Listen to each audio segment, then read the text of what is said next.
guys, the Benidorm enthusiast here, and today I'm going to be dissecting some of the recent stories in the tabloids and mainstream media regarding tourism in Spain and getting to the truth behind the headlines. I don't even really know where to start with this because Spain has taken an absolute battering from the UK press in the last year or so. Some of the stuff that they write is actually laughable. And I know most of you guys now realise that a lot of the stories in the tabloids are not even worth the paper that they're written on.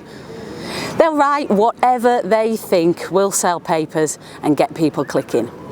As the old saying goes, they never let the truth get in the way of a good story. Sometimes there is some truth in the stories, although they rarely give it away in the headlines. If they do print the facts, they'll hide them away deep down in the story or just confuse people with a load of other tosh mixed in there. Now, the most recent article which has prompted me to make this video really is this one. The headline reads, "A popular holiday resort among Brits has launched a war on tourism, forcing bars, restaurants and nightclubs to shut early."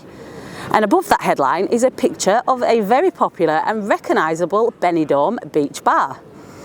A different media outlet covered the same story with this headline: "Popular Spanish holiday city shuts bars and pubs early in the latest anti-tourism move." And their picture attached to the story was a bar of Benidorm.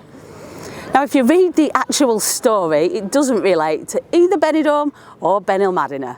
So it's very deceptive, quite irresponsible reporting really. A lot of people don't take time to read the full article.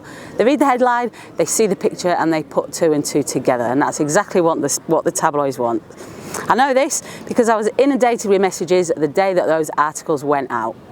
So to answer those of you that have messaged me in the last few days, no, Benidorm is not closing bars early, and no, Benidorm has not launched a war on tourism.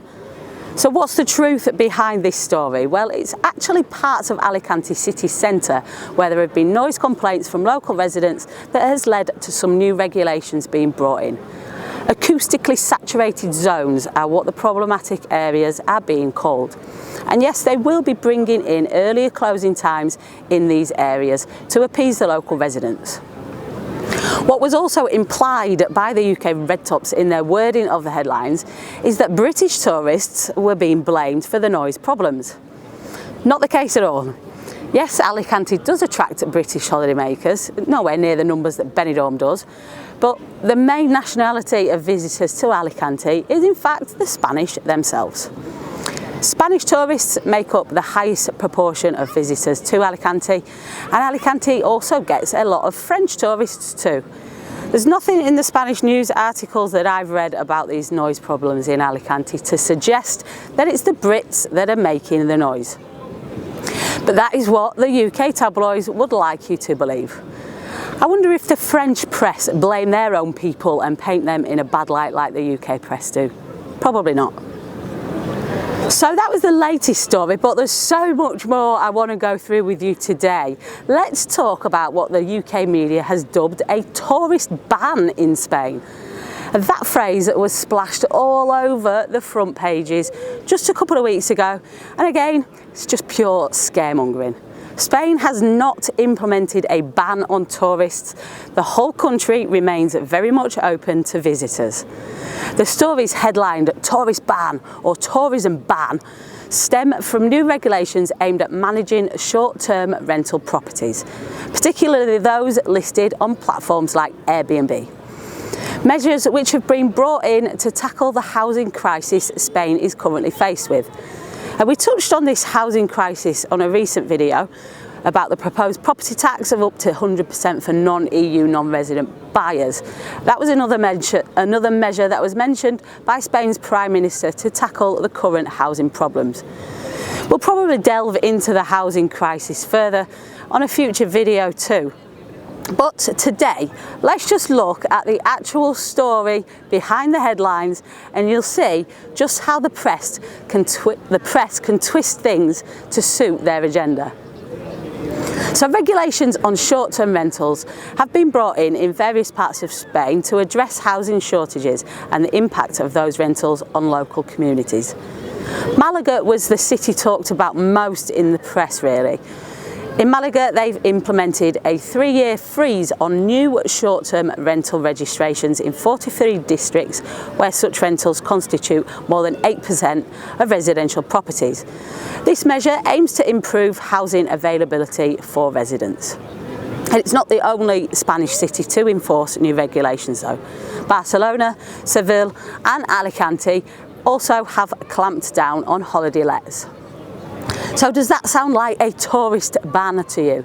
Does that sound like they are prohibiting tourists entering Spain, which is essentially what tourist ban means?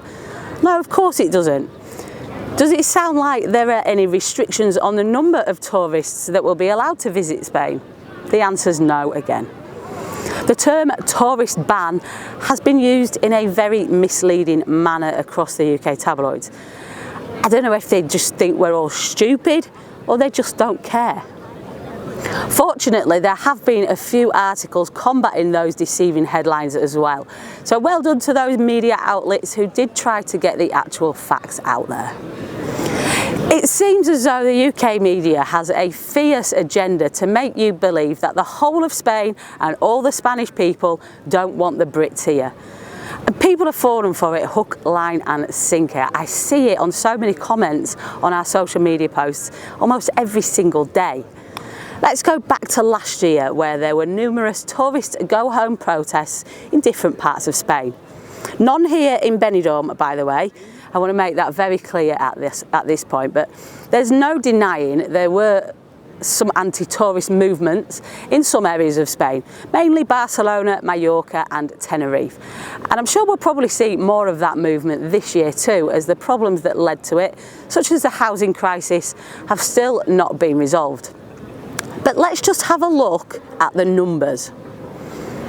So on July 6th last year, at the main anti-tourism protest in Barcelona, there were around 2,800 people that took to the streets. The population of Barcelona is 1.7 million. So if my maths is correct, that means that just 0.165 of the population of Barcelona were involved in this protest. Tiny! Even if you had another 50,000 people on that, just for argument's sake, people that perhaps didn't get involved in the protest but do hold some of these anti-tourist views, that would still only be about 3% of the population of Barcelona. Still tiny. Let's look at Mallorca. The population of Mallorca is around 967,000. Now there were a lot of different numbers reported taking part in the process there last year, but the general consensus seems to be around 20,000 people were involved. So let's go with that. That's still only 2% of the population of Mallorca that were protesting. Tenerife, population around 955,000 and 10,000 at the protests. 1% of the population. Now also take into consideration the numerous tourist-saturated towns and cities around Spain where there were no protests at all, Benidorm being one of them, for example. That means on the whole, the number of people involved in the tourism go-home movement is absolutely tiny when compared with the whole population of Spain. It hardly converts to the massive generalisation that Spain as a nation doesn't want tourists. But the media keeps ramming that down your throat and people keep swallowing it up. It's almost like saying, oh, there have been Just Stop Oil protests in England, so that means the whole of England is on board with the Just Stop Oil movement, which is absolutely bonkers, of course. But that's the logic that's been applied here, taking the views of a tiny percentage of people and blindly applying it to millions of others. Absolutely nuts. Now, of course, I can't speak for the whole of Spain or the Spanish people, but those numbers speak for themselves. And I'm not saying that there aren't some negative feelings towards the Brits either. Even here in Benidorm, I'm sure there are. Us Brits have got a pretty bad rep when it comes to holidaying abroad.